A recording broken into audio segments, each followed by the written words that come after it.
A good discussion increases the dimensions of everyone who takes part. So said the American writer Randolph Bourne.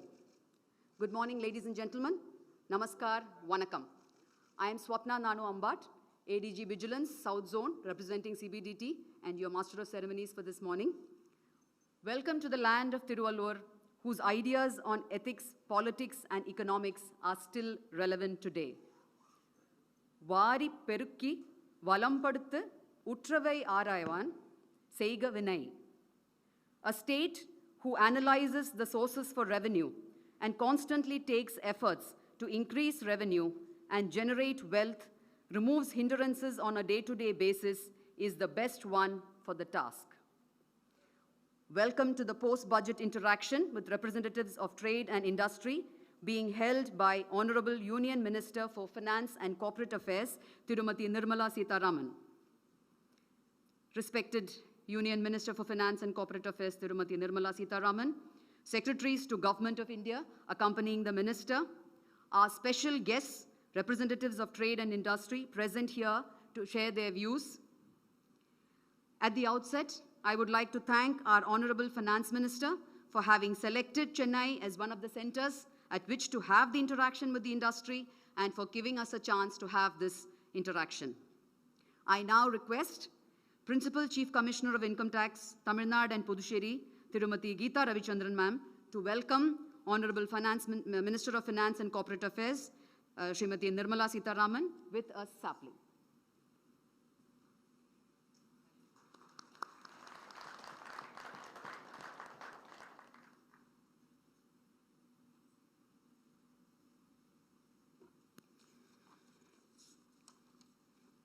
I welcome the senior secretaries from the Ministry of Finance to our interaction. This morning's entire discussion centers around our special guests who are present here today, representing the various sectors of the industry, who will be sharing their views with our team. Without further ado, I now request Honorable Union Minister for Finance and Corporate Affairs, Tirumati Nirmala Sitharaman, to deliver her opening remarks before we actually move on to the interaction.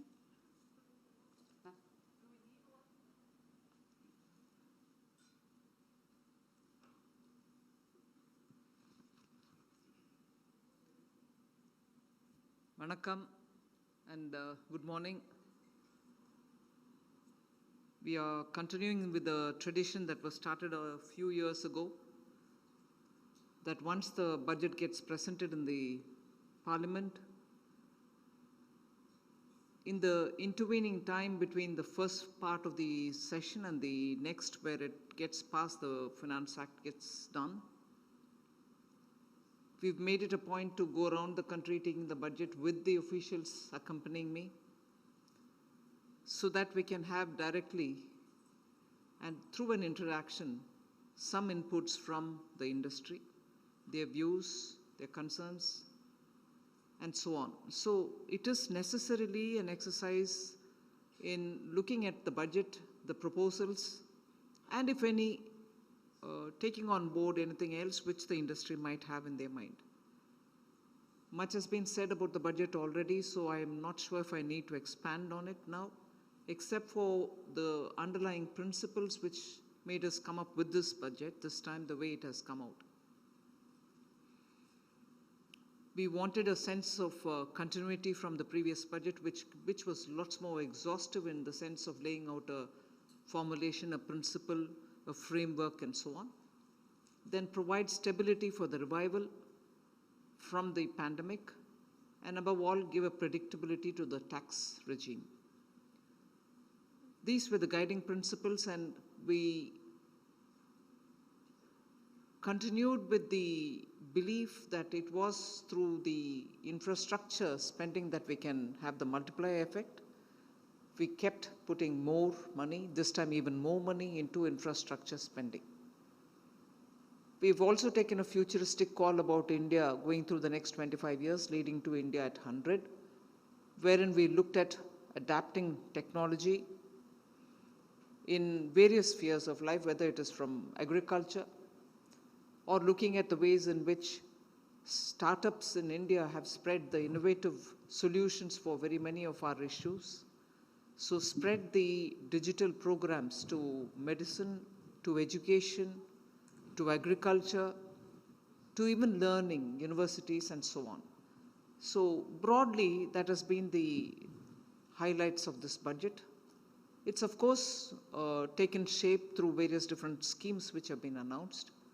But this in brief is the picture about the budget, and I would think more can be achieved by us interacting rather than me doing a one-side, again, speaking about the budget about which you're familiar with by now.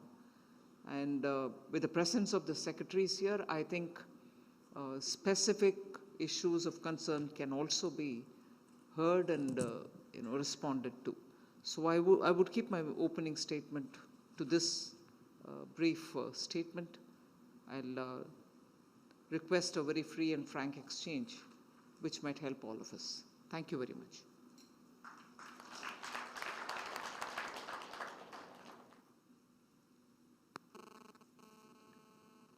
With Madam's permission, can we throw open the floor for questions, ma'am? We are throwing open the floor for questions, queries, and comments. I will call out the names of representatives, and the mic will be passed to you, and you may please ask your query. The first name, Mr. Ganapati Ramachandran, Non-Executive Chairman and MD, Trigin Tech, famous for developing the CoWIN app. So. Good morning to all of you. Thank you, Madam, for taking time off and being with us. At the outset, let me add to all the felicitations that you've already received on this budget. And of course, I would like to highlight HITS as increased in allocation to infra and medical, increased FDI in insurance, steps taken towards faceless assessment and self-assessment by taxpayers, the option to file particularly updated returns for 2 years. Rather than calling it a mess, perhaps an appeal, India is on a threshold of a major positioning in the world in the tech space, particularly relevant to Industry 4.0. And if you really look at it, one of the things that will generate this is investment in deep tech. And if you compare the growth of Route 128 in Boston and Silicon Valley, one of the things that is missing is availability of easy or access to risk capital. I have met you in the past in my capacity as Chairman IIT Madras Entrepreneurs Forum, and I would indeed love to see, in deep tech, ma'am, 85 to 90% fail, but the 10 to 15 that succeed can be transformational, make India a company of the ages. Can we not set aside 500 crores year on year and be willing and be brave enough to write it off and put a mechanism wherein we can work with technological excellence institutions like the IITs, SEMs, which are prevalent across India, and take lab-to-market products in a more structured way. And likewise, if corporates can be given a scheme to adopt a startup policy, it would help in writing off this as an R&D expenditure, and we can possibly increase our R&D spend from the present 0.7% to internationally accepted levels of 5 to 6%. Thank you so much for the opportunity.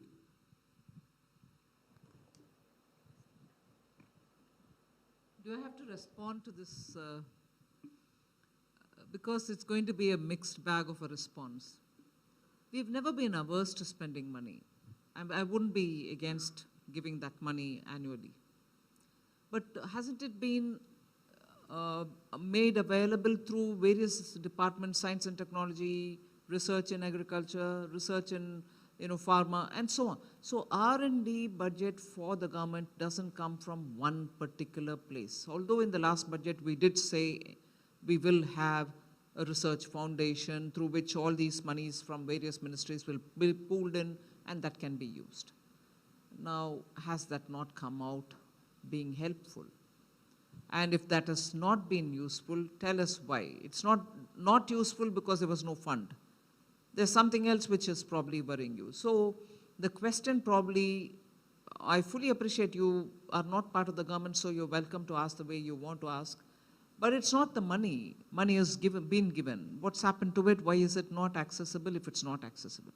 The second question is, also please, you've been giving us some research, some fiscal considerations for spending on R&D. It was stopped. Please give it again. I was looking at the data. When it was given, no great appreciable amount have come through in terms of research because the tax concession is available. Now when it is not available, I've been told it's not available, otherwise I'm very willing to spend tons of money on it. So it's a conundrum. I'm not faulting anybody. When we gave it, nothing happened. When we don't give it now, oh my God, we've bags full of money lying here, you're not allowed us. So I want to know where actually is the problem. Is it money from your end? It's not money from my end. If it's not money from your end as well, tell us where the problem is. So I think both sides have been talking a lot. Let's see where the problem is. You please do tell us specifically, not now, you may write to us as to where the problem lies.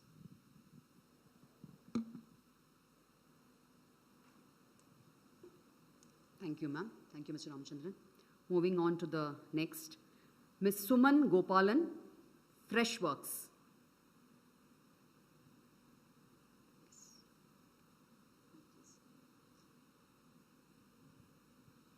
Hello, ma'am. First and foremost, thank you so much. Just 1 minute. I don't know why there isn't enough light there. I can't see any of their faces clearly. Huh? If there's a bit more light, it'll be... Yeah, now I can see on this... Oh, right. I can get it now. You want us to see her through the television screen rather than... Okay, fine. Okay, go on. I can come Go up on. front if that works. No, that's Honorable Minister, first and foremost, thank you so much for having us all here. I think it's a fabulous one to be able to participate and give inputs on what we believe are real issues. I represent a startup called Freshworks, and I've been extremely pleased to see how much impetus there is for startups today. And even our Honorable Prime Minister has made it, we have a startup day now, and the fact that, we've stated that the next 25 years will be powered by startups. But one of the challenges that we all face, whether we are startups or scale-ups, is talent. And one thing we've been seeing across the world is this whole thing around non-availability of talent because, there is this great resignation, migration, all of that. Honorable Minister, my question is slightly different, which is, there is a huge amount of talent in the country, but we have a problem where half of our talent don't participate in the workforce today. And I think you know what I mean, that we have less than 20% of women participating in the workforce. And while this is slightly away from the budget, one of the things I would like to ask that we consider is how do we make it possible, or how do we incentivize for more women to actually come back? We have so many talented women. I think the government's done a fabulous job with the whole Beti Bachao, Beti Padhao, with the whole educate the girl child. We have so many educated girls and women in this country. Participation in tertiary education is one of the highest. Yet, we don't see them participate in the workforce. And we have a problem of the leaky bucket, right? They all take a break and they never come back. Is there a way we can incentivize and think of ways in which we can bring them back? And I think we can potentially solve a lot of the challenges we see. So many talented women just don't work, and we make it incredibly hard for them to not participate. So one thing to consider, I would just suggest, is there a way in which we can incentivize and consider having greater participation of women that will also solve not just the talent challenge, but a lot of challenges that we see in the society as well. Because when half the force doesn't participate in the economy, how do we really think about making it a $1 trillion economy? So that will be my suggestion.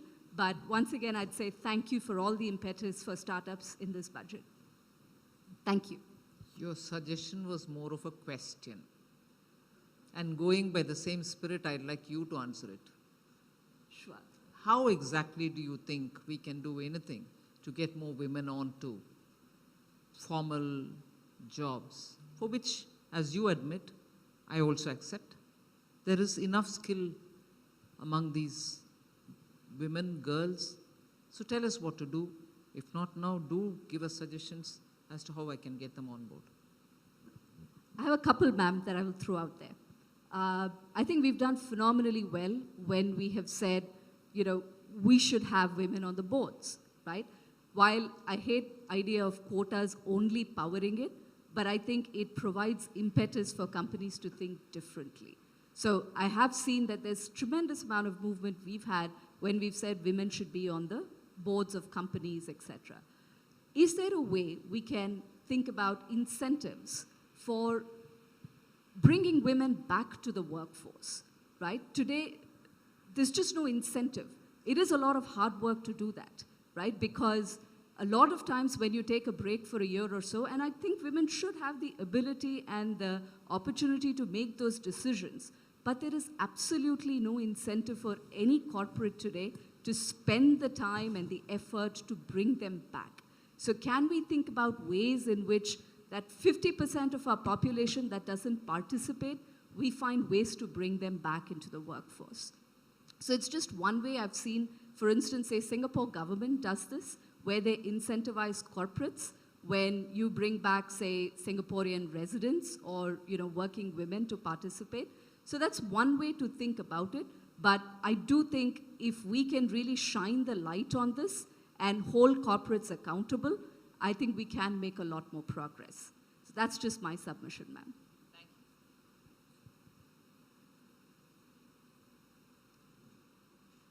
you. Moving on to the next question. Mr. Chandramohan Satyan, Managing Director, Hatson Agro Product Limited, Chennai.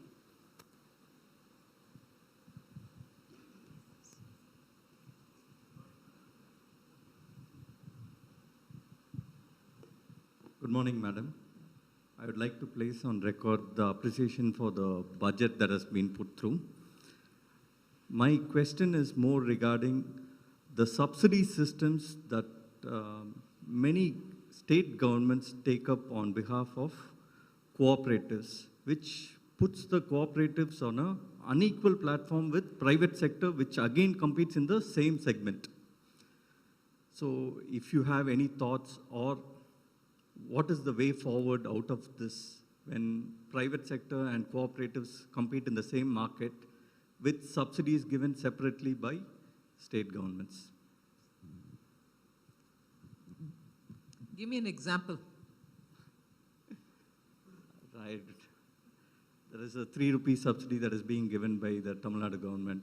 There is a 5 rupee subsidy that's been declared by Rajasthan cooperatives.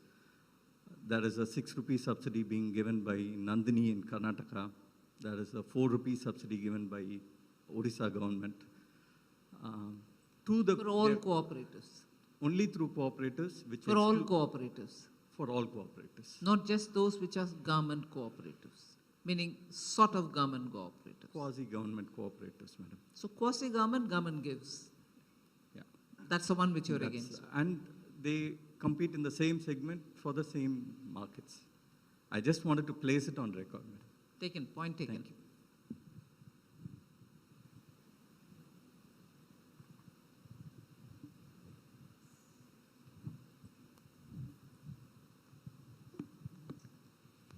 Mr. G.R. Ananta Padmanabhan, Managing Director, GRT Jewellery India Private Limited, Chennai.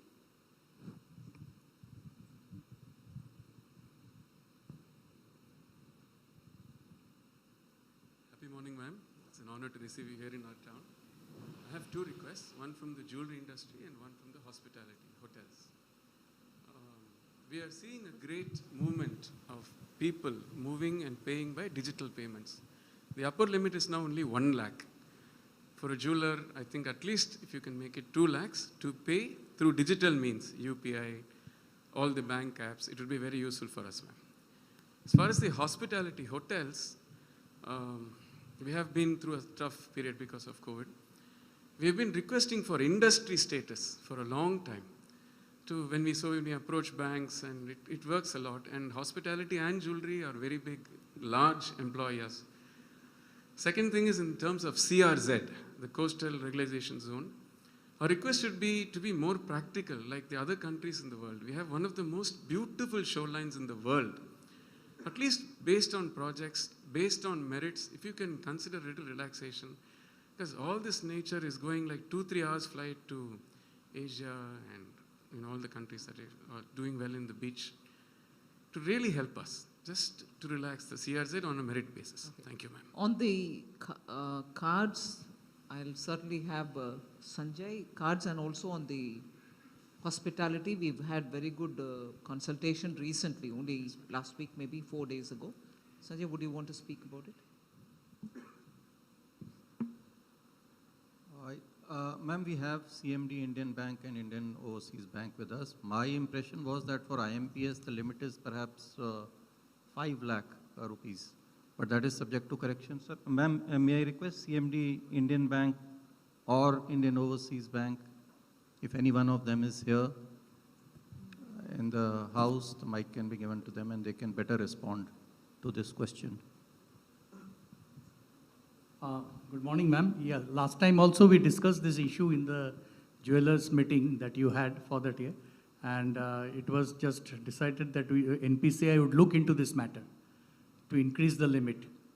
Yes, for but that. Partha, how long is it since we had that meeting? We Yeah. presented a budget in between as well. You're still looking into it? Would you have an engagement with the NCPI and tell us? Yeah, definitely, ma'am. Definitely. But on the issue of your coastal, it's a very attractive issue. I don't know if I can respond immediately, but I agree there's good potential, and thank you for highlighting that. But Somnathan, you had something more to add on the card? No, not at all. With all due Sanjay, you respect, tourism is the largest industry in the world, so we might as well capitalize on it.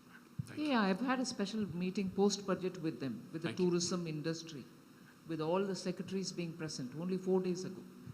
I had first the tourism and then the hospitality. And, We've sat with them to see what. Just an opportunity to say thank you, ma'am. This is giving a lot of energy. Thank you. Thank you so much.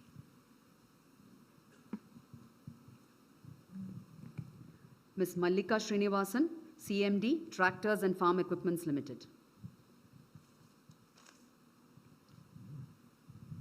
Morning, ma'am. Thank you for this opportunity. I think first I'd like to, I don't really have any questions. I'd like to just make some observations and request for your view on something. And really is first to express my appreciation for the blueprint that has been laid out for the future for the country in this budget. The sharp focus on long term and the emphasis on the core issues that really will make India progress in the future. And I'll just touch, of course, everyone knows this well, building on Prime Minister's vision of Gati Shakti and Atmanirbhar Bharat. And I particularly would like to thank you for that policy, directional policy shift in terms of agriculture towards more tech, more ag tech, focus on ag tech, focus on participation by government through blended funds, etc. for ag tech. So it's been really a welcome directional change when it comes to agriculture.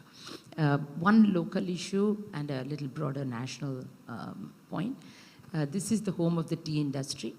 And this tea industry, we have seen plantation boards revamp being announced, and it affects the tea industry. But in this budget, we've seen it's a very small budget for the tea board, but it has been cut back fairly substantially. Only point I have to make is that there are pending dues to the industry for the past incentive schemes. And how could we address that? And given that the role of the board is changing, is there a deregulation for the tea sector that needs to be looked at? Because we're controlling leaf prices as input, but is there a deregulation that goes hand in hand with that? That's my only comment in a more local context. And I think today, it's not quite a budget point, but as appropriate, your comments, please, as appropriate. In terms of what is before everyone's mind today is this whole Russia-Ukraine crisis, and how is that going to affect India? How is that going to affect us in terms of, be it fuel and energy, or in terms of fertilizer, potash coming mainly from those regions of the world, and so on. Inflation, subsidies on fertilizers and urea, all of these issues. And I think a few comments as appropriate from your side on that, please.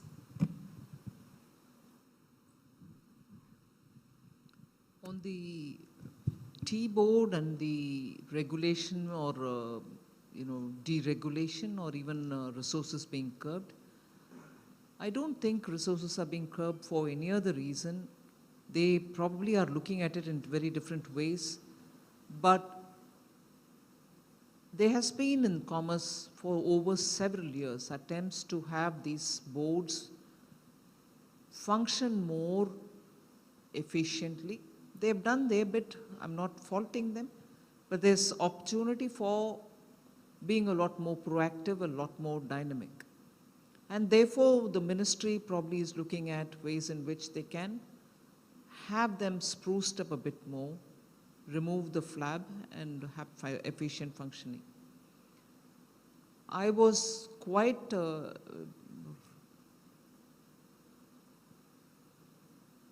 deeply involved in getting the tea industry when I was in commerce far more easily regulated rather than keep the old-fashioned, auctions and the board controlling and so on, and also the changing reality in, for instance, Assam, where it was getting a lot more fragmented, smaller holdings were coming in. So I think there is a very clear roadmap of wanting to strengthen the industry, recapture some of those signature tea that we've been producing in this country, and also making sure that it becomes far more with value addition. And I don't think the intent is to keep them less resourced. However, I'll have a detailed, let's say, discussion with the Commerce Ministry and get back to you on it. But on the larger issue of what is prevailing in Ukraine, what is happening about India's position in the UN Security Council and so on, is widely open and aware through the press releases and the press commentaries which the External Affairs Ministry is making. But as regards what that is going to have as a bearing on our immediate imports and also on equally on our exports to Ukraine, we are rightly worried about what comes from there, but I'm more worried, if not equally, more worried about what's going to happen to our exporters who are doing very well, particularly the pharma sector to Russia and Ukraine, and also some of the main exports which were going from here. Now what is going to happen to them, even for the exports already done, payments and so on. So on both these issues, I think I would have a comprehensive, we are already looking at emergent situation, but I will have to have a complete assessment done through the various concerned ministries and only then be in a position to comment on it. But you can be assured that we are fairly seized of the matter in its granular form, because it's going to have an impact on the essentials which come, like edible oils, which come from Ukraine, sunflower oil, and so on. So, yes, parts of the fertilizer and so on. So, the discussions are on between ministries. We are seized of the matter, but what kind of solutions we are going to come up with is something which all of us will have to wait. But equally, if anyone has a view or a perspective on this matter, because you're all people engaged in buying and selling from these troubled regions, I'll be quite happy to hear so that the ministry can be better informed as to what your perspectives are on this matter.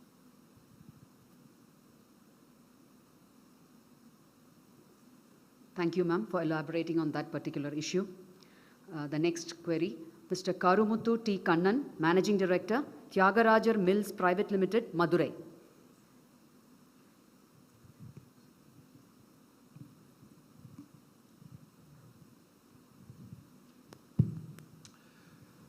Thanks for this opportunity, madam. I represent the textile industry.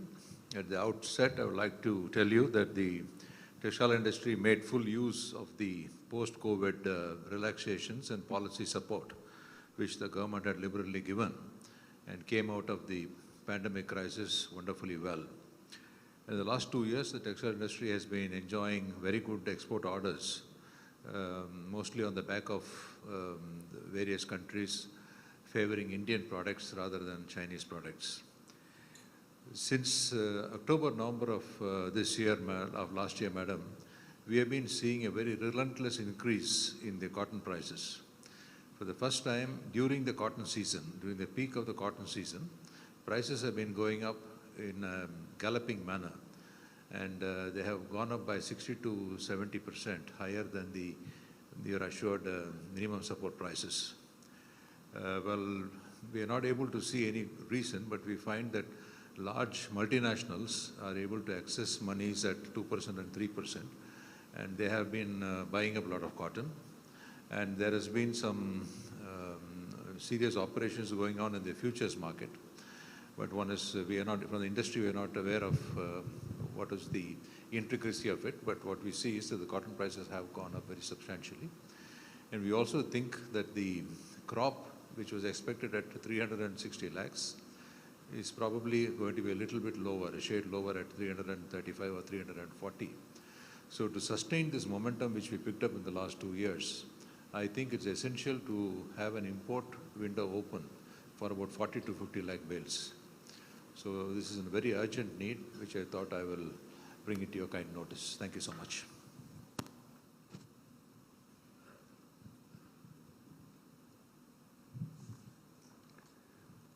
Ms. Sunita Reddy, Managing Director, Apollo Hospitals Enterprise Limited, Chennai. Good morning, Madam. Such a pleasure to have you with us, and thank you for taking time off for this interaction. First, I would like to thank you for your support during COVID. The central government gave us many incentives, among them the zeroizing of GST for medical consumables and the short-term credit which was given at repo rate. I think it helped many healthcare institutions, not just the large ones, the corporates, but the small ones. Taking off from what you've done during COVID and looking at the future of healthcare, you spoke about investing into infrastructure. And I think as an industry, we are very committed to increasing investment into healthcare infrastructure. Instead of the consolidation that we're seeing, we want to build new facilities. And to do so, we deeply need some incentivization from the government. I do recognize that healthcare being on the concurrent list is both a state and central subject, but there is much that the center can do. If you could consider us like the benefits given to the manufacturing sector, PLI, we treat many human beings, and while they should not be looked at manufacturing, the services industry has great potential we have already made the country Atmanirbhar, but through medical value travel, there is so much that we could do in terms of earning valuable foreign exchange. I therefore seek your support in giving us benefits such as interest subsidies. This is something that you've done during COVID. If you can do this again, I'm sure that there would be large amounts invested in infrastructure. But going beyond just the infrastructure, which has now become 50% of the total project cost, it used to be around 30%. It has become very expensive. I want to move on to access to healthcare. And here, the quantum of deduction for premiums for health insurance, the amount is only 25,000, and that does not give you a meaningful cover. I would request that you make this 50,000 for families and increase the deduction for parents from 30,000 to 50,000, and this will bring more people into the insurance coverage ambit and therefore help increase in access to healthcare facilities. Much has been done by the Prime Minister through Ayushman Bharat and the digital health mission that was spoken about even on Saturday, but we believe that much can be done.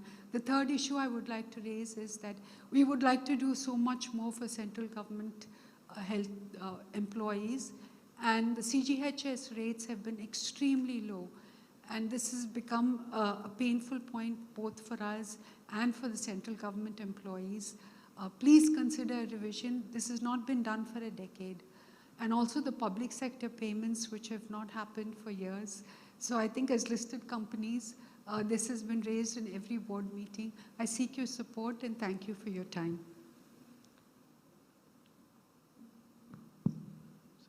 on your last 2 points, that is the CGHS rates. I think you have a point there. They have not been raised for a decade, and I think that this is something that the Health Ministry is looking at. So I wouldn't be able to give you a concrete answer, but I think there is definitely room to change those rates.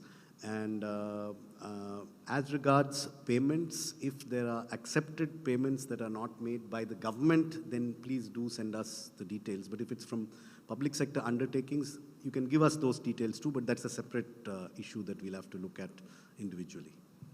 Thank you, Mr. Somanathan. Ms. Reddy, I would like to take your question on giving more exemption for medical from 25,000 to, you said 50,000, and for the older people also, the dependents also a little more. I am not too sure whether this alone will benefit you to expand the insurance in the system. Why I say that is now on the taxation front, we are moving away from exemptions. If you already know that in the personal income tax also, we have come up with a new regime where there are no exemptions at all, but the tax rates are lower. So if I keep incentivizing the old scheme, the new scheme will never be taken up. So the whole idea of the government is that we should have higher tax slabs, or broader tax slabs, lower taxes, and as less exemptions as possible, because each product should sell on the strength of the product and not based on tax arbitrages which we have created for too many products.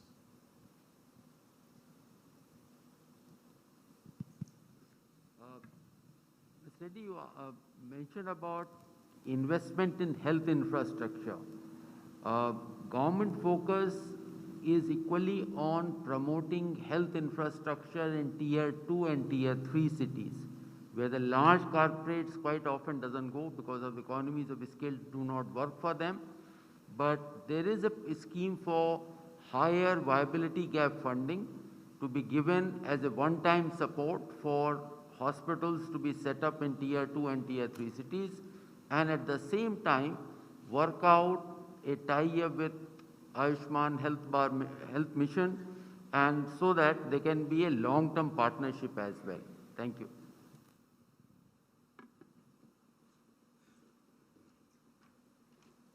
Thank you, ma'am. Thank you, sirs. We move on to Ms. Uma Shekhar, Managing Director, Avanita Textiles Private Limited, Coimbatore.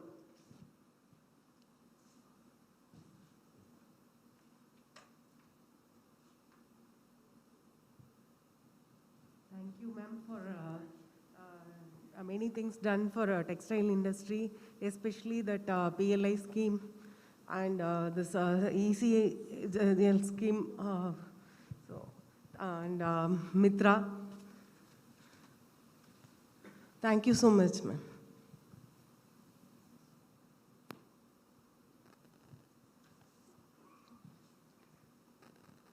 Mr. Gopal Srinivasan, TVS Capital Services.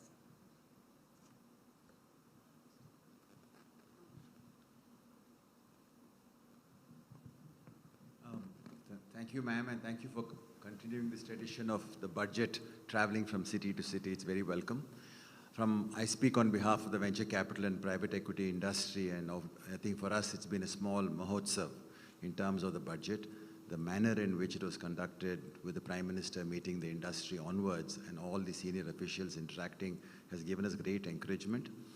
India at 100, as you so correctly pointed out, requires close to nearly $500 billion of VCPE funding each year, which is going to be close to about 8 to 9 times today's rate. And therefore, the 3 steps you've announced, formation of an expert committee to consider all system-wide issues to scale up the industry, the thematic fund of funds focused on getting more money into domestic capital into the industry, as well as the cap on LTCG surcharge are very, very welcome. So we thank you profusely for all these measures that the Finance Ministry has taken. From our point of view, the remaining agenda other than this, of course, is to look at the LTCG rates in the long term. The Revenue Secretary himself has made a very articulate statement on that, which I'm sure represents the Ministry's views, and we look forward to that in future budgets.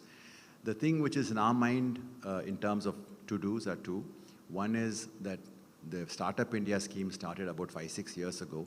So we've been working with the ministry and with the National Startup Council to reboot Startup India to Startup India 2.0. I think there are a lot of new learnings and opportunities that can be embedded. From my side personally, one thing that I would like to leave behind is looking at this Russian crisis which is going on. India has developed wonderful technology in payment systems. The government has made a visionary statement of the introduction of CBDC.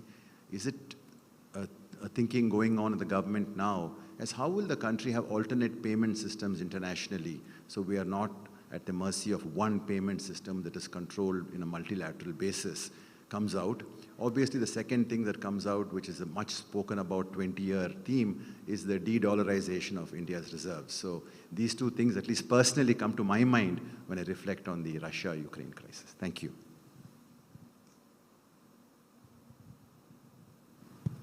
The first speaker has spoken about risk capital for farmer sector. And after Mr. Gopal Srinivasan has just spoken, one of the expectation in this budget is blended risk capital for farmer sector. So please, at the industry level, at the grassroots level, what can be the nuts and bolts of those kind of a blended capital funds one can work for them. The second one, sir, that you talked about a bilateral payment system.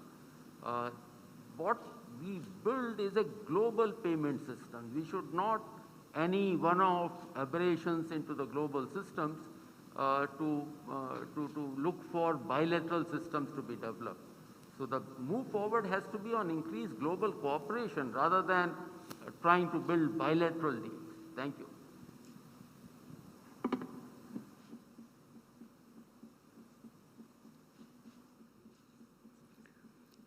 Next we have Mr. N. Srinivasan, Vice Chairman and Managing Director, the India Cements Limited, Chennai.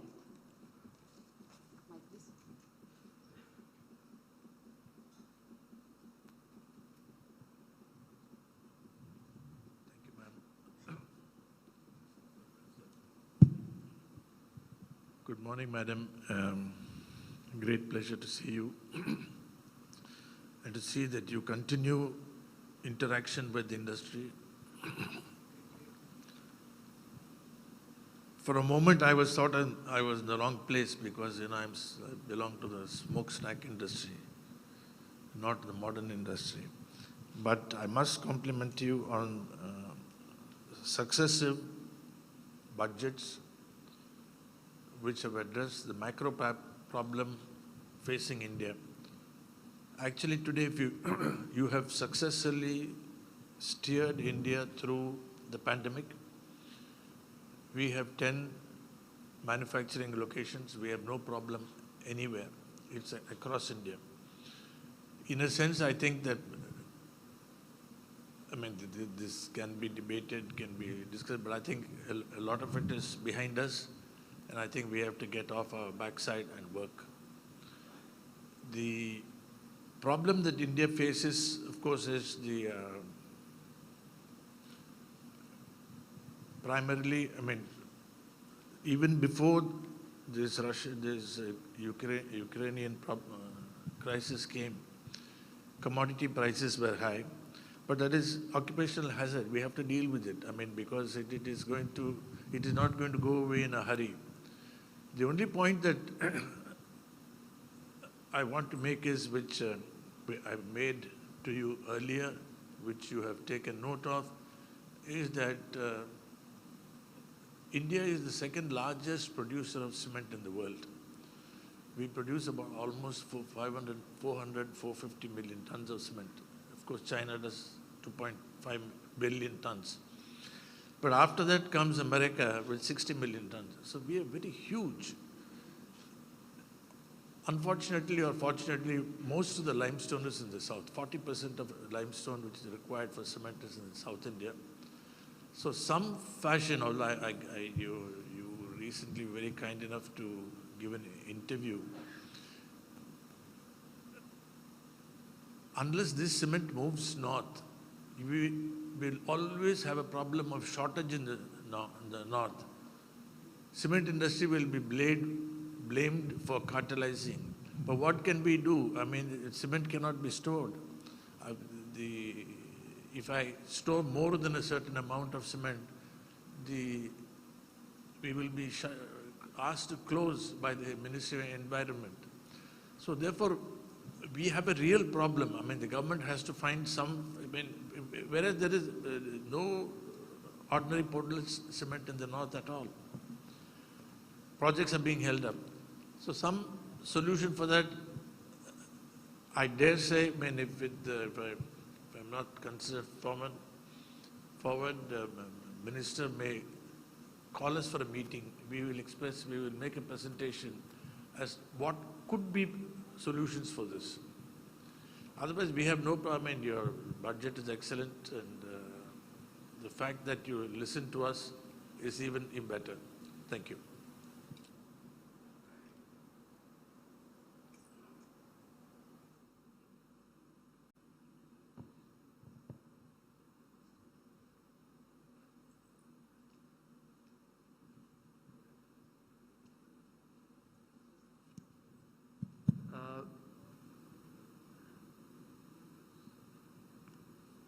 Thank you, Mr. Nirmala, for bringing out this aspect, particularly the production being more in South India, whereas the demand is all over the country.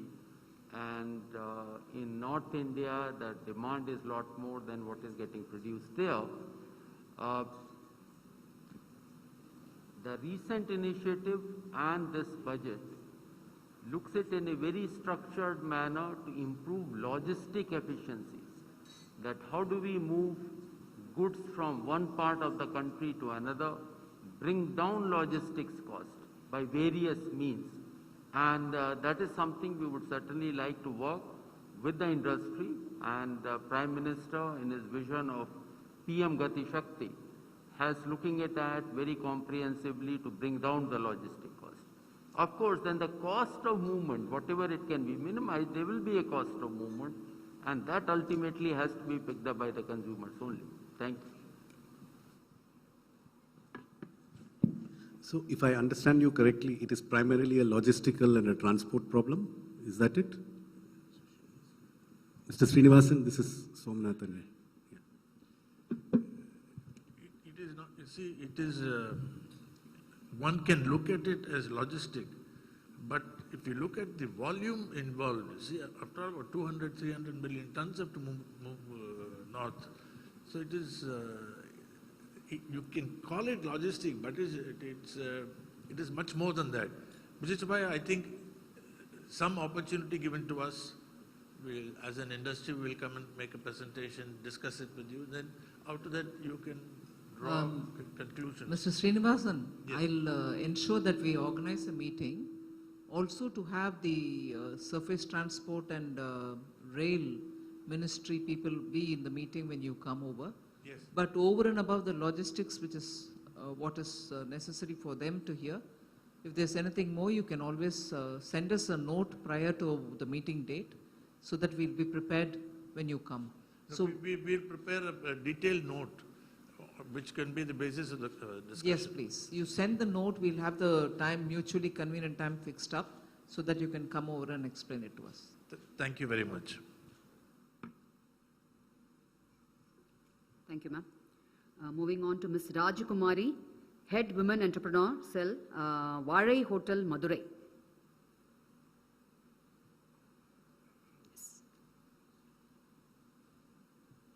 Respected Madam, I appreciate your budget 2022.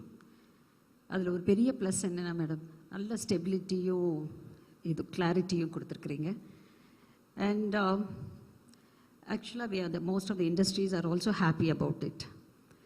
UN theme in the version it is gender for sustainability. So lots of initiatives have been brought up by our Prime Minister Ji for women empowerment and entrepreneurship, and a lot of schemes and loans and subsidies, very motivating. And there has been 4.3% allocation on the gender budget as well. And I have attended the CSW in the United Nations and represented for the women empowerment and entrepreneurship. But the major two concerns I would like to bring here is on the interest of women entrepreneurs, including the disability women and the differently abled and the marginalized women. Women are a big task force from kitchen to boardroom. They face a lot of peculiar challenges, responsibilities and commitments, and the level playing has to be established. They have to bring a sort of balance. So, madam, the scoring has to be at the entry point, I feel. If the GST registrar for registering GST, I think it is below 40 lakhs, which has been the present scenario here.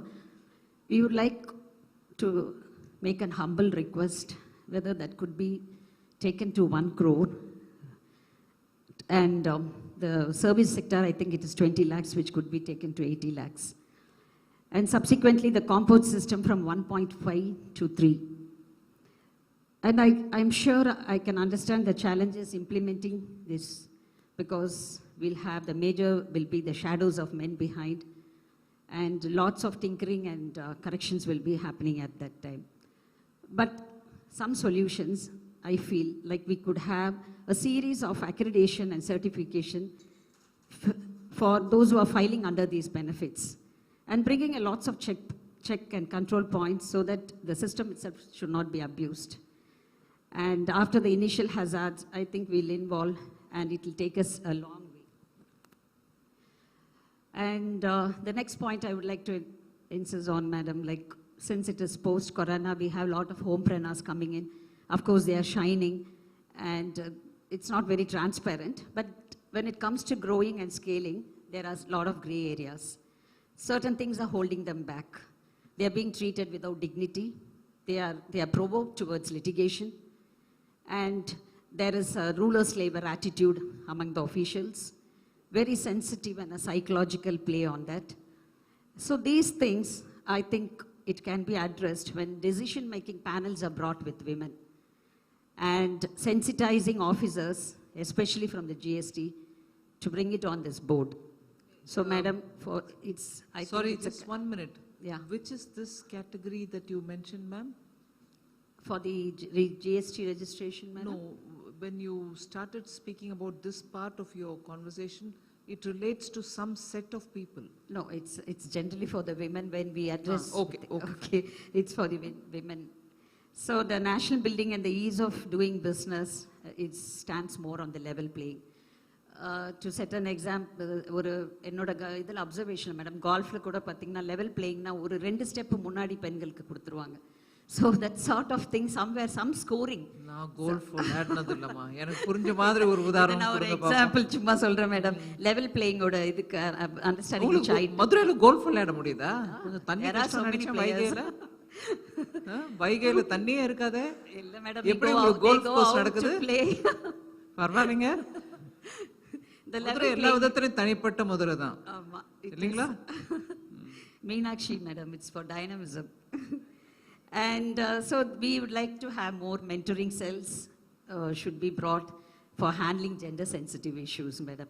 Thank you so much. Jai Hind.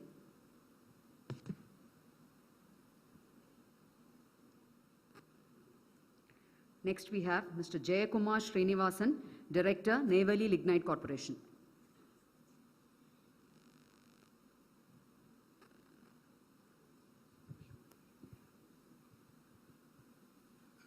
Really privileged to get this opportunity, ma'am. And it's an opportunity to thank for various policy initiatives, particularly in the last year and a half, in terms of, for the power sector, in terms of Atmanirbhar liquidity scheme, which has really rejigged the power sector. And we are ready for the investments challenges that are ahead. Also, in terms of the national asset monetization pipeline, the Vivad Se Vishwas, all this has significantly contributed for the revitalization of the thing. The budget 22-23 has all the right ingredients for taking up the challenge of the asset, this energy transition also. And a few suggestions over here, if it is possible to incorporate in some form that the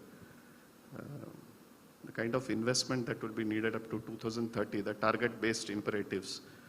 So some kind of tax concessions which used to be available for power sector when the demand was chasing supply. Now it is a supply-oriented thing where we have to set up nearly 5-fold increase in the capacity up to 2030. Can we have some similar kind of tax incentive is one part. The other is the asset monetization which we are taking up for unlocking value from the existing brownfield projects and trying to reinvest it in the new renewables. There are some GST implications which would take away the value from that. So if some thought can be given at that point of time. The third thing I will draw attention is on the coal sector side, some of the captive mines which are allocated for end-use plants. If it is a long drawn distance, it is traveling through various states, and the GST compensation is adding to the already the long distance increases the delivered cost of coal, and this 400 rupees per ton of GST compensations, if it can be waived off for same entity. Now it is technically, because it is different state and different registration number, it is adding to the thing, and ultimately the power don't get delivered if it is not figuring in the merit order. Few suggestions. Thank you, ma'am. Thank you for your suggestions. I'll also like to hear from you as to what are your plans on transitioning from thermal to anything else which is more environment friendly. And I'm sure you can always meet us in the North Block and discuss this, being a government entity. Most certainly. We'll come down. Thank Right? you.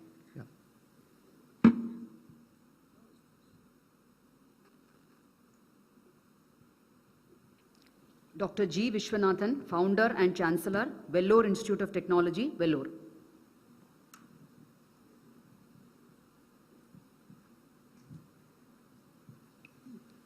Thank you, Madam, for the opportunity. I represent the education sector of the country. You know that we are lagging behind in education, particularly higher education. Our gross enrollment ratio is only about 27%. Our Prime Minister wants it to take to 50%, almost doubling. Unless we get your help, we will not be able to do this. The problem of availability, affordability, and quality. These are the three problems facing higher education, particularly higher education. Recently, the war in Ukraine has opened our eyes. We have around 20,000 students in Ukraine, mostly studying medicine because of the problem of availability and affordability. The Prime Minister, Honorable Prime Minister, also mentioned about it yesterday and said that our students are going to small countries and they spend their money there, the hard-earned foreign exchange. This could be resolved by increasing the budget on education.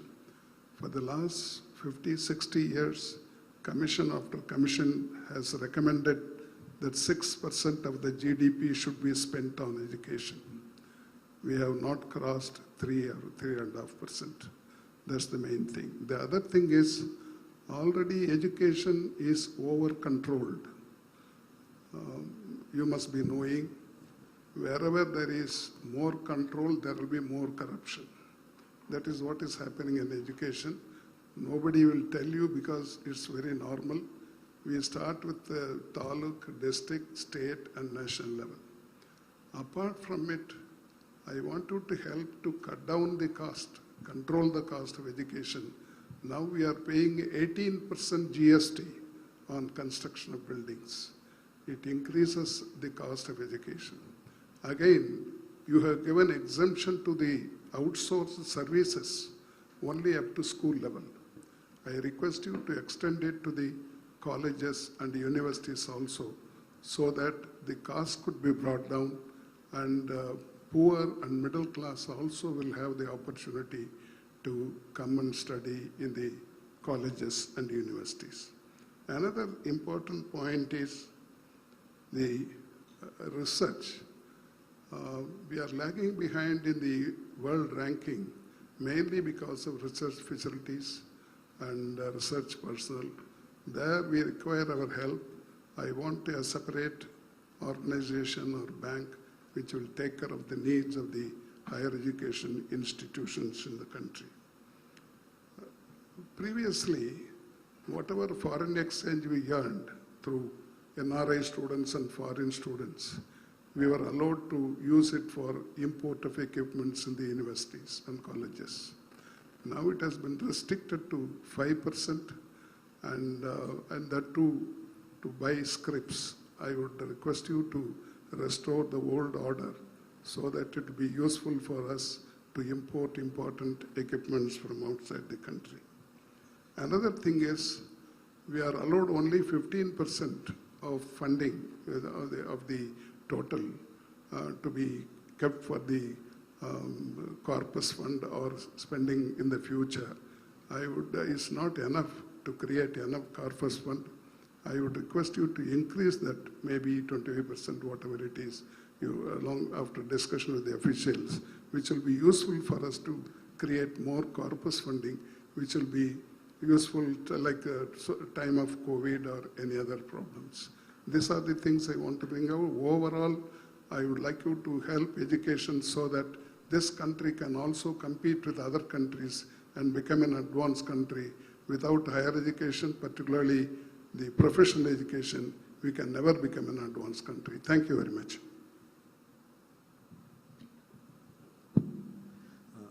First, on your point about spending 6% of the GDP on education, which commission after commission has said, I would also point out that first, this is a joint responsibility of center and states. It is not a union responsibility. In fact, primarily it is not a union responsibility. Second, commission after commission has also pointed out that India has one of the lowest tax to GDP ratios in the world. So 6% for education, 3% for health, certain percentage for defense, certain percentage for R&D. These are the demands that we continuously hear. But that will mean that our tax to GDP ratio has to double from its present level of 10 to 11%. But in your own remarks, you have said you want the taxes to be reduced further. So there is a conundrum. We cannot compare ourselves to countries which have tax to GDP ratios of 40%, like the United States, when we look at our expenditure side of the budget. So the expenditure side of the budget's growth will critically depend on the growth of the tax side of the budget also, and I would seek the cooperation of all those present here. If you can tell us where we can raise more taxes painlessly from all of you, because that will help us to then spend on health, on education, giving all these concessions. We'll be very happy to do it if we have the revenue, but without that there are limitations, and it is probably 6% will come when the tax GDP ratio reaches what those commissions have said on the tax GDP ratio also. As regards the specific points on trusts, etc. I think before Tarun comes in, I don't think anyone here will mistake me. It always helps to have a bureaucrat also talk in such situations. ஒரு அரசியல்ல இருக்கிறவங்க யாரும் சொல்ல முடியாத விஷயத்தை சிலது அதிகாரிகள் சொல்லிடுவாங்க. நான் சொல்ல விரும்பல. நாங்க முயற்சி பண்றோம் எஜுகேஷன் நிறைய ஸ்பெண்ட் பண்ணணும்னு. பட் எங்களுக்கு ரிசோர்ஸ் லிமிட்டேஷனையும் நம்ம யோசிக்க வேண்டியிருக்கு. அதனால நீங்க சொல்ற ஒவ்வொரு பாயிண்ட்டையும் நான் மதிப்பு கொடுத்து கேட்டுக்கிறேன். நீங்க சொல்றது very valuable and absolutely critical points. பிரதமர் ஐயா அதை தான் முயற்சி பண்றாரு.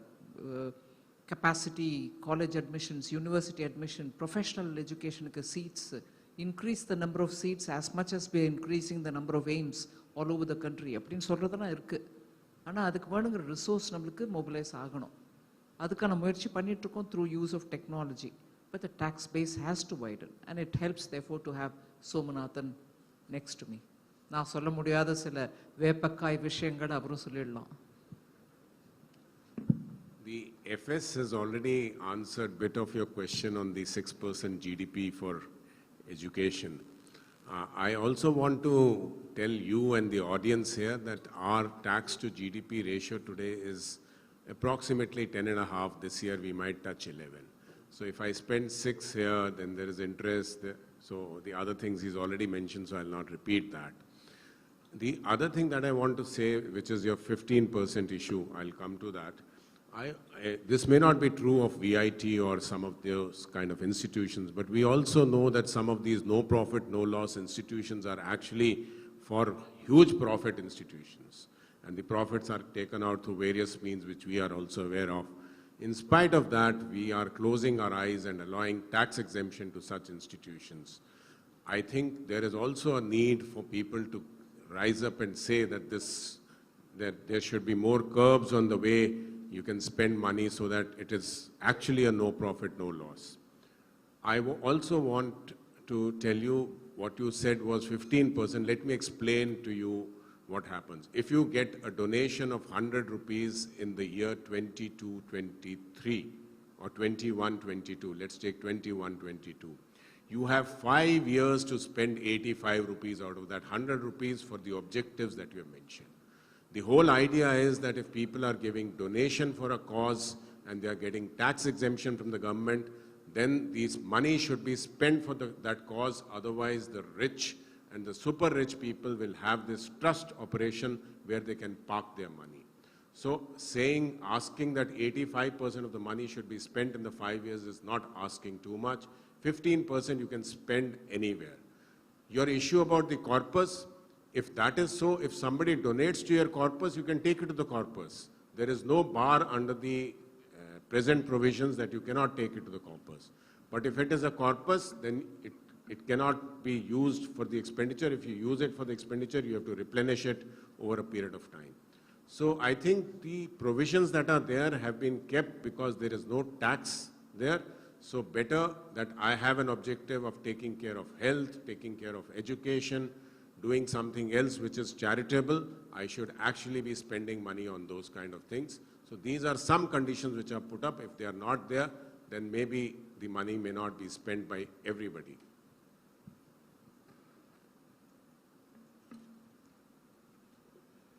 Thank you, sir.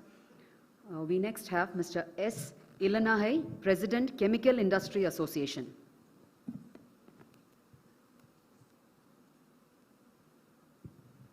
Thank you for the opportunity.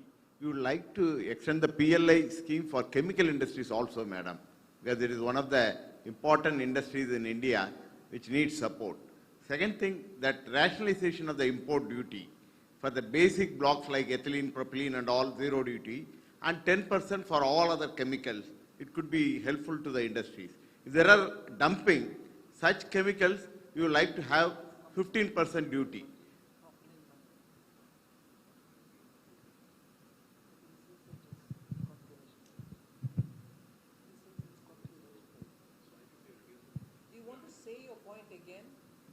The PLI scheme is not extended to chemical sector. Duty when it comes, we want to have a uniform zero duty for all building blocks, ethylene, propylene, butylene, those things. And again a rational 10% duty for all chemicals and 15% for chemicals which are being dumped to India from countries like China, so that it will be a protection for the domestic sector.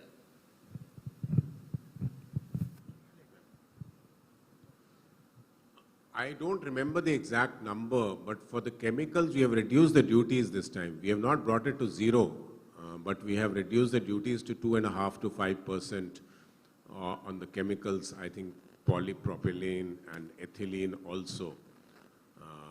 The whole idea of the customs duty, for which a lot of discussion and consultation was held before this budget, was that whatever raw material or chemicals like this are not available in the country, reduce duties on them. Intermediate products which are not being made, there also you bring down the duties so that those could be imported. But if there's a PMP program, then allow the domestic industry to get into that.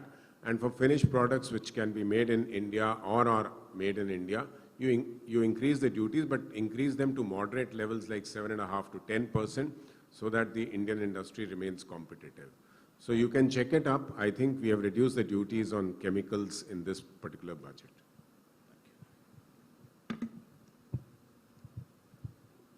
Thank you, sir, for that clarification. We next have Mr. Sanjay Jayavardhanavelu, Chairman and Managing Director, Lakshmi Machine Works Limited, Coimbatore.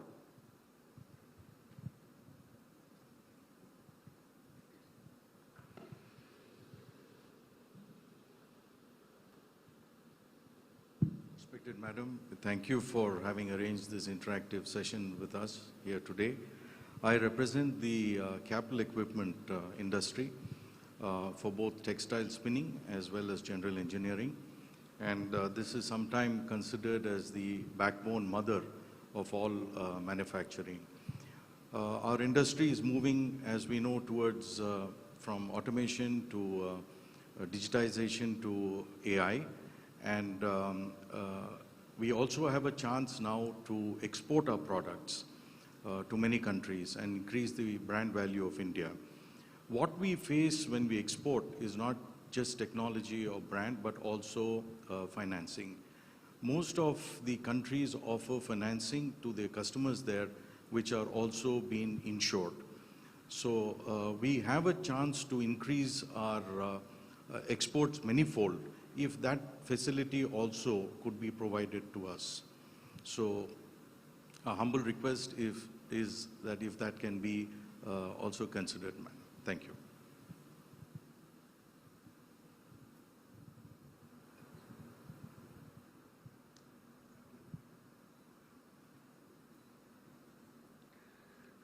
Dr. A. Shaktivel, President, Federation of Indian Export Organizations, Chennai.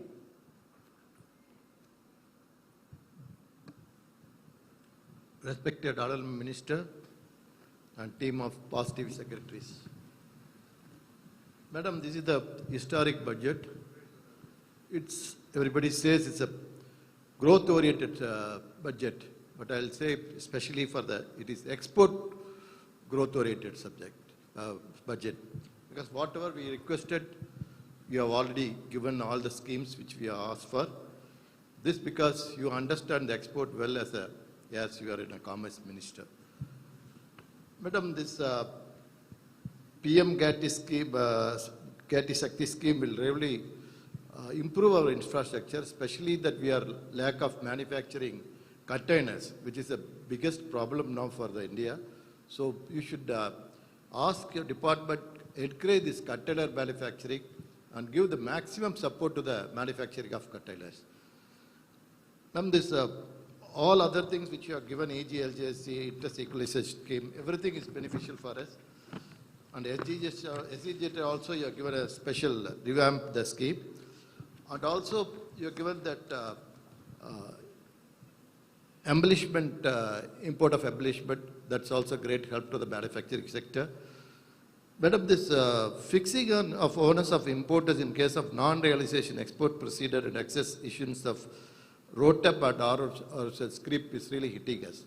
Because now the importers get the benefit. They buy the license for now 70 to 75%, whereas we don't, we get only very lesser about. So what we have requested finance department is, please allow us to give the, or issue the script by producing the bank realization certificate, so that importer will not have the burden on thing, and also they are not buying from especially from MSC exporters, because when even the banks, they want to buy it for the gold imports, because they think that taking the owners on their side, it's the biggest. So please consider that. And another thing, ma'am, same in that now really because the time has gone, all the license may be given 2 years extension. The last one, ma'am, this, as I said, that container problem, again, after this war, it's a little more freight charges are increased. So you give me some support for the MSME sector for the freight we pay. Thank you, ma'am. Thank you very much. Tarun, you or Somnathan, you want to say? Because that is something which you're working on anyway. You, I think, have also sent in a suggestion to us on this, the scripts thing, that they should be allowed only after that it is confirmed that it is. Yeah. So we are working on it, and we'll soon come up with something on that. That suggestion is a very sensible and a very valid suggestion. The extension of 2 years also. What license is this? No, the exim script can be extended for a validity for 2 years. 2 years. Yeah. So you want the validity to be increased? Yes, yes, sir. Okay. Thank you, sir. Thank you. Are you having a problem in selling your scripts now? Yes, because the premium has come down so much. Nobody wants to buy it because they say that we will not take the responsibility of... Partly because duties have been reduced. So the amount of scripts which can be used because import duties have come down. Not only, sir, what's happening, what is of getting the realization after buying the script? That point, no. Your first point on transferring the onus... That's why the premium has come down. But that's not the only reason. The amount of duties for which you can use script, the volume of import duties has come down because of cuts on edible oil, on so many other things. The market for customs duty payment has shrunk, in which these scripts have to use. But your point is on that is well taken. Thank you, sir. Thank you, sir.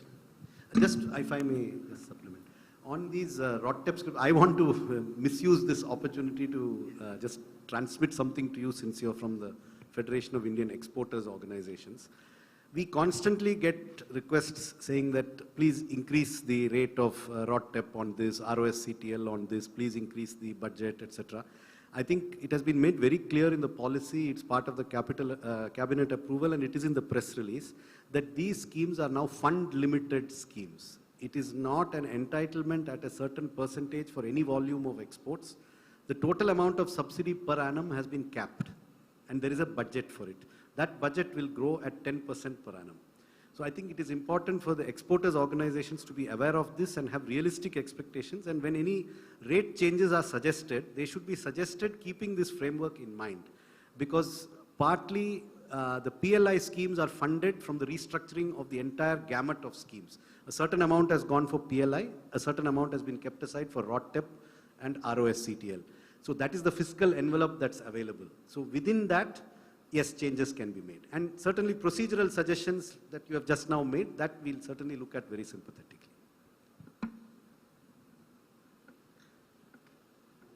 Thank you, sir. Next, Ms. Neena Reddy, Joint Managing Director, Savera Hotel and Shyam Group of Companies, Chennai.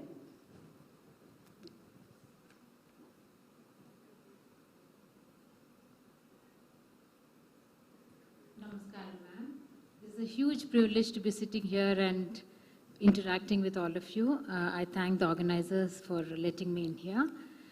First of all, word of gratitude for what the central government has been doing for us as far as COVID is concerned. I think it has been keeping us safe. And on a very particular hospitality side, I would like to say that the Hotel Federation is already representing us on various aspects. Please look into that. Especially the Export Promotion Capital Goods EPCG, waiver of the annual weighted average clause. It will be of immense benefit to the entire industry recovering from COVID. Foreign earnings are low due to the pandemic, and achieving annual weighted average is difficult. As far as GST is concerned, it has made life easier for us personally doing business, because I think the schemes are making things easier for us to work. Common GST slab for all services across the hotels. Currently, the 4-star hotels, we have different rates for rooms, which is 12%, F&B, which is 5%, etc. If across the hotel, GST is 5% for a 4-star hotel, it will enable growth. Business promotions. Campaign to promote tourism across the globe, less time spent by the tourist on arrival at airports and immigration counters. First impression is the best impression, to incentivize travel partners. Recommendations. Enable infrastructure and industry status for the entire hotel industry. Appropriate legislation will be required ASAP, please. Treat all earnings from foreigners as foreign exchange. Tax benefits for individuals and corporate to promote domestic tourism. Thank you so much, ma'am.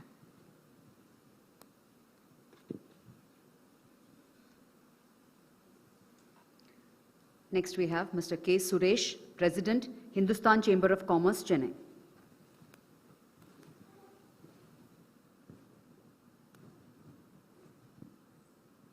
Good morning, madam. our hearty congratulations for presenting an excellent budget. We are having 3 issues, 2 on GST, 1 on taxation. India is the largest producer of millets in the world. United Nations General Assembly already declared 2023 as the year of millet. Many campaigns being held in our country to promote nutri cereals across India. Government also, our central government also launched India's millet mission under the National Food Security Mission. So what our request is that as of today, when products based on flours of pulses is taxed at 5%, millet-based products may also be considered to be charged at the lower rate of 5% instead of 18%. This will definitely make the product affordable. It will be a step in the right direction in addressing the issue of malnutrition plaguing our country, combination of traditional Indian food with modern technology, processing and packaging can help the world rediscover the health benefits and refreshing the taste of food grains. This is the first issue which we are having. Next is this sailing yachts, sailing yachts. Mostly these yachts are used only for sports purposes, particularly Tamil Nadu having a longest coast. Now government also going to implement promotional activities for sports. And further, because of this development, we can send many people to the Olympics also. So when that is the situation, our request is that as of today, 18% being charged on the sailing yachts. Why can't we make it 5% so that, it will be promoting the sports, because mainly it is used for sports only. This is the second request, madam. The third one is on the taxation side. For equity capital market, it's a well-known fact that retail participation is slowly improving. There's no doubt about it. In order to improve further, definitely we should think differently in the sense, the long-term capital gain which has been brought in, when the STT actually was brought in because of removing the long-term capital gain. But again, long-term capital gain also introduced sometimes back, rather few years back. The issue is that our idea, rather objective of the entire government is to improve the long-term savings of every citizen. So in order to do that, our request is that this long-term capital gain can be removed so that the revenue neutralization definitely you will have from STT volume improvement. There's no doubt about it, because I think it's a well-known fact that tax collected through long-term capital gain is not that much phenomenal figure. So my request is that to bring in more retail participation for the investment mode. I'm not talking about speculation mode, investment mode. My request is that please drop the long-term and see that definitely your revenue will be threefold because of STT volume that will come from STT also. Thank you.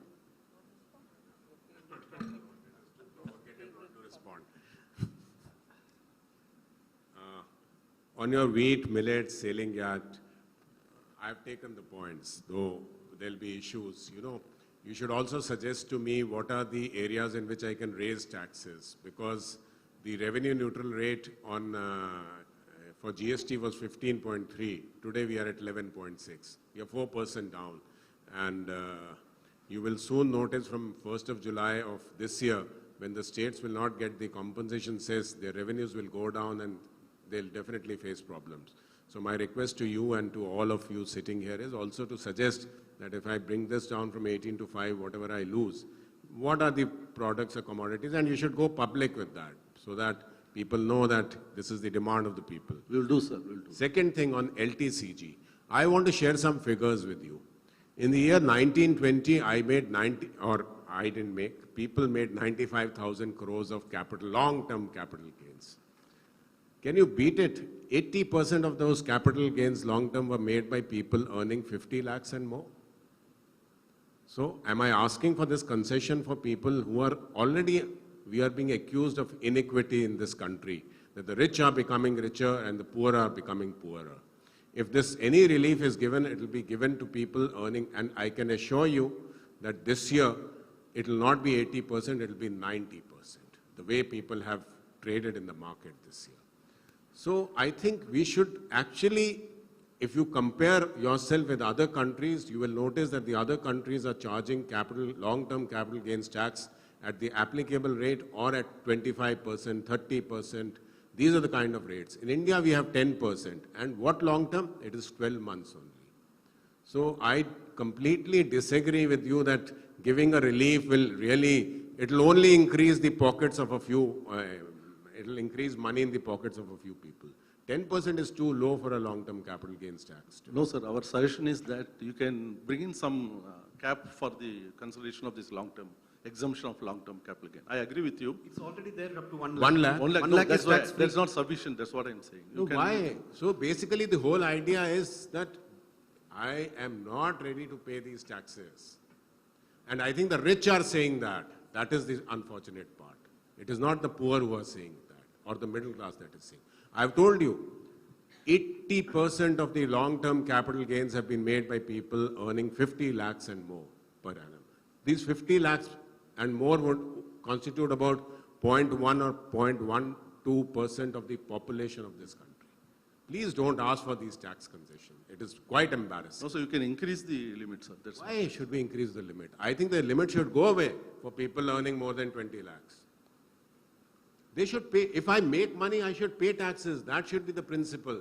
Not that I'll make money, I'll not pay taxes. This poor man will make money, he'll pay taxes. No, sir. STT we brought in because of this only. That's why I would say, I'll give you a counter proposal that I'll make it applicable rate, which in your case might be 42%, and remove the STT. Is that fine? No. So this millet and sailing yacht, yeah, please. Next, we move on to Dr. Nalli Kuppaswamy, Managing Director, Nalli Silks Private Limited, Chennai.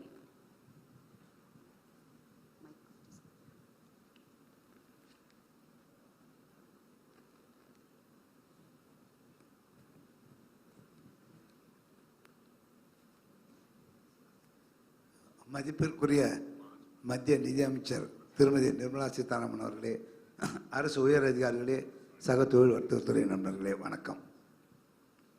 Textile ட்ரேடில் நாங்கள் எல்லோரும் திருப்தியாக இருக்கோம். இந்த பட்ஜெட்னால் நல்லது தான் தவிர எங்களுக்கு குறைன்னு சொல்கிறதுக்கு ஒன்று இல்லை. தயவுசெய்து மன்னிக்கணும், நான் தமிழில் பேசுகிறது எனக்கு சுலபமாக இருக்கின்ற காரணத்தினால. ஆனால் இந்த சந்தர்ப்பத்தில் மத்திய அரசின் செயல்பாடு பட்ஜெட்டு சம்மந்தப்படாது ஒரு பாராட்டு சொல்லலாம்னு நினைக்கிறேன். மாண்புமிகு அமைச்சர் எனக்கு அனுமதி கொடுத்தா 2 நிமிஷம். நான் 2018 ஒரு தரம் பாம்பேக்கு போயிட்டு இருக்கோம். என் பக்கத்தில் ஒருத்தர் உட்காந்துருந்தார். அவர் நான் விசிட்டிங் கார்டு கொடுத்தேன். அவர் விசிட்டிங் கார்டு கொடுத்தா அவர் கன்ஸ்ட்ரக்ஷன் கம்பெனி நடத்திட்டு இருந்தார். அவர் சொன்னார், அப்போது 2014 நம்ம அரசு பொறுப்புக்கு வந்தது, அதுக்கு 4 வருஷம் கழிச்சு. அவர் சொன்னார், நிறைய விஷயங்கள் அரசில் மாறுதல் நல்லது நடந்திருக்கு, பொதுமக்களுக்கு தெரியறதில்லை. எங்களை மாதிரி அரசோட சம்மந்தம் உள்ளவங்களுக்கு தான் தெரியறது. நீங்கள் தெரிஞ்சுக்க நீங்கள் 4 பேர் சொல்லலாம்னு சொன்னார். எனக்கு அதுக்கப்புறம் சந்தர்ப்பம் கிடைக்கல, இங்கே அதை பற்றி சொல்லணும்னு நினைக்கிறேன். பெரிய பெரிய கான்ட்ராக்ட்ஸ் எடுத்து அவங்க செஞ்சுட்டு இருந்தாங்க. அப்போ ஏதோ ஒரு கான்ட்ராக்ட் அரசு வந்த பிறகு ஒரு கான்ட்ராக்ட் கொடுத்துருந்தாங்க. பட் ரொம்ப டெக்னாலஜி, மாடர்ன் டெக்னாலஜி உபயோகப்படுத்த வேண்டிய ஒரு கான்ட்ராக்ட். ஆகையினால் அவங்க ஒரு இட்டாலியன் கம்பெனி அவங்களோட பார்ட்னர்ஷிப் சேர்த்துட்டு அதை செய்ய ஆரம்பித்தாங்க. அவர் சொன்னார், அப்போது ஒரு பிளான் அவங்க அங்கேருந்து கொடுக்குறாங்க, எல்லாமே இமெயில் மூலியமாக தான்.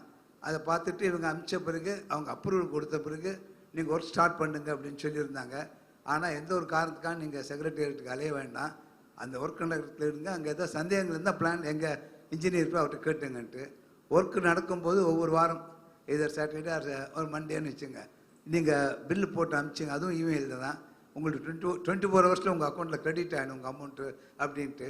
அப்படி கிரெடிட் ஆகலைன்னா நீங்கள் பிஎம் ஆஃபீஸ்க்கு ஒரு கம்ப்ளைண்ட், அது இது இமெயில் மூலியமாக அனுப்புங்கன்ட்டு. நாங்கள் ஒர்க் ஆரம்பித்து 1 வருஷம் ஆச்சு. இது வரைக்கும் நான் பிஎம் ஆஃபீஸ்க்கு கம்ப்ளைண்ட் பண்ணுற மாதிரி ஒரு நிகழ்ச்சியும் இல்லை. நாங்கள் எங்கள் டைம் பூரா உனக்கு ஸ்பாட்டில் இருக்கோம், எங்கேயும் அலையிறதில்லை, எங்கேயும் காத்துட்டுருக்கிறது இல்லைன்னு. இதை நான் உங்களுக்கு யாருக்காவது சொல்லணும்னு நினச்சிட்டு இருந்தேன். சம்மந்தப்பட்டவங்க இருக்கும்போது சொல்கிறதுக்கு ஒரு வாய்ப்பு கிடைச்சிது. எல்லோரும் திருப்தியாக இருக்கும், யாருக்கும் ஒரு விதமான குறையும் இல்லை. நான் என்னுடைய ட்ரேடு சம்மந்தப்பட்ட வரைக்கும் சொல்கிறேன். நன்றி சொல்கிற ஒரு வாய்ப்பாக தான் இந்த சந்தர்ப்பத்தை நான் எடுத்துக்கொண்டேன். நீங்கள் வாய்ப்பு கொடுத்ததுக்கு நன்றி, வணக்கம்.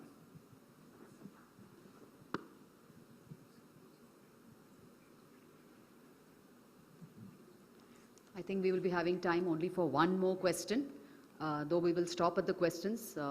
People who have their comments or those who have some suggestions can still put in their queries to us by mail, and we will see that the team gets those specific comments so that they can probably look up and take decisions based on them later.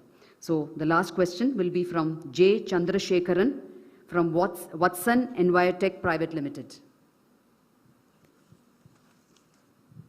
Thank you, madam. I'm a startup, and I'm happy to say that the ease of handling documents or getting registered or doing anything online through the startup initiative is really commendable. Past 7 years, I've never visited any government office. Thank you. The point is, we are doing natural water purifiers which are non-electricity based. But there is no, in the lexicon of GST, water purifier at all. It comes under the industrial category, under liquid and gas purification system. So we request, and the GST is also 18%. We request you to make it 5%, so that these non-electricity based standalone filters can be given to the rural poor. In spite of this Jal Jeevan mission, water goes to the last mile through the tap, but whether it is potable or not is a big question. We have done close to 4 lakh households, which is the technology from CSIR. And this is the only product which is accredited by DST and also in the Jal mission. Since GST came, I had been putting this request again and again. In fact, the old VAT had 5%. So if you could make it 5% for non-electricity based water purifiers, that would be a great help for the poor people. Thank you, madam. Thanks for the opportunity.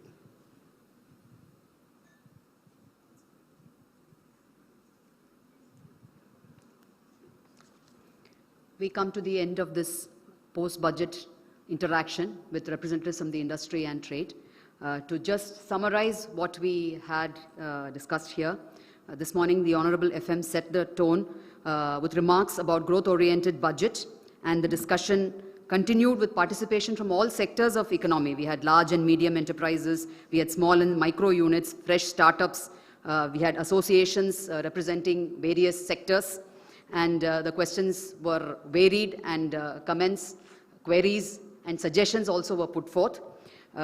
We had a few issues which were discussed, including providing industry status for tourism and hospitality, extension of R&D facilities in the countries, incentives to improve women participation in workforce, enabling an ecosystem for technology, mechanisms to invigorate the textile mill sector, investments into health infrastructure, review of health insurance rates by the government, systematic interventions for capital infusion in industry, blended finance for the pharma sector, resolution for nationwide logistics and transportation of bulk material, budgetary allocation for education. We had a query on PLI for chemicals and rationalization of import duty structure. We had mechanisms to further strengthen export competitiveness, especially on scrips. There was a request for reduction in the rate of long-term capital gains. And we also had an issue relating to the incentives for social enterprises, especially in the environment sector. So that was what we had time to discuss today. As we come to the end of this program, I place on record heartfelt gratitude to each and every person present here today who represented their sector with their queries, comments, and suggestions. You have made this program a success with your meaningful participation. We thank Madam Nirmala Sitharaman, Union Minister for Finance and Corporate Affairs, for leading the discussion and responding to the queries raised here. Heartfelt gratitude to the panel of secretaries from the ministry who have accompanied Madam and who have added their valuable comments wherever required to make the discussion fruitful. Thank you. Thank you, ladies and gentlemen.